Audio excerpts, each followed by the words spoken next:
I encourage to bet against me.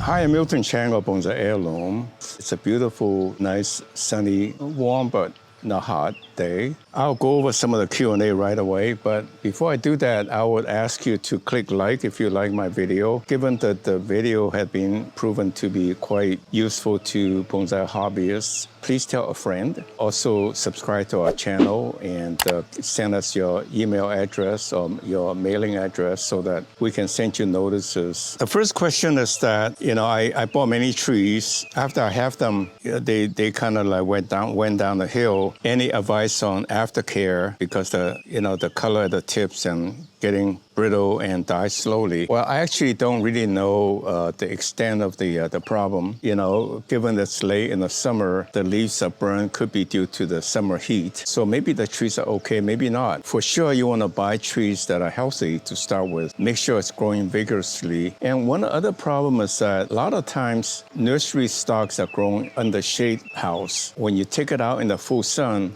they may get burned. So the trees are perfectly healthy. You can defoliate them, in a sense, strip off the brown leaves and the new shoots will come out nicely. So I don't know how to advise you aside from be careful when you buy and keep them water after you got them. I thought cutting more than 20-30% of the tree may kill it. I don't think so. One extreme is you strip everything off and take a cutting and it will grow. I don't think 30% or even 50%, even 80% cutting off all the leaves would cause the tree to die. Of course, if you have an evergreen tree like a pine tree, if you cut it back so far there's no more green left, then the branch would die and then the whole tree would die if there's no more green growth. So I don't think so, but be very careful to leave some greens on evergreen trees like pine trees so that they will stay alive. This is a really interesting one. I think it's a little bit, the writer draw analogy to the way we treat bonsai trees like making coffin, in the sense that we arbitrarily bend things to shape. I tend to agree in the sense of I rather like to see trees that are natural looking rather than contrived and, kind of a Charlie Chan concept of Asian contorted trees. I think called it like making coffin is a little bit extreme. So I would say wire sparingly and try to follow the flow in the sense of get to the basic core design and then let nature take over, let it to grow out again to be natural looking, and don't girdle the tree by tight wiring and then leave it on for a long time. I don't know, to each his own how you shape your tree. How do you transplant with a minimum shock, root pruning and repotting? Well, first of all, I think for amateurs or for most people, I think the best time is to do it from late fall on in warmer climates and from early spring on if you're in cold climates so that the root ball doesn't get freeze. But generally, just cut off enough top green, the growth part branches to compensate to sort of like balance off the root loss. Cut off the long tap roots in the sense of long roots to encourage the growth of fibrous roots. Those are the simple things.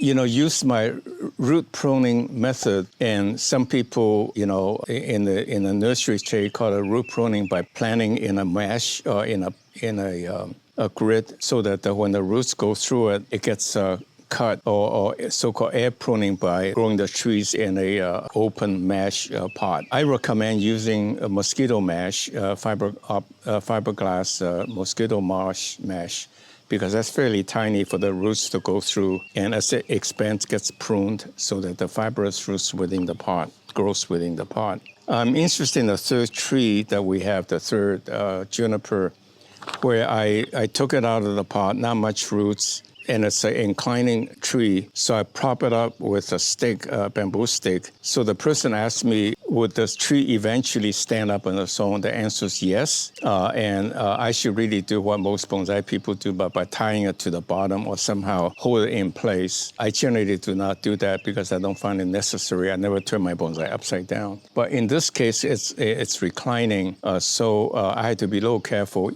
Yes, initially it will not stand on its own because there's not enough roots, but eventually it will. Where in the Bay Area, San Francisco Bay Area, to get good bonsai material? Well, it is really unfortunate in California. There were a lot of old nurseries, people who started nursery because they are gardeners and know a lot about plants, and they grow trees of any kind and they throw them in the back, neglected, but they are wonderful bonsai material after several years. Most of those nurseries are gone. Most nurseries are now selling decorative type trees. So it's hard to find good nursery to have nursery material. Of course, we have the Summer Wind nurseries chain. They get the good material from Monrovia, which is not bad, which is good. The other really good nursery is the Reagan Nursery in Fremont. That has really good material, good for bonsai as well. And finally, the best place I recommend is the Mammoth Auction, the Lake Merritt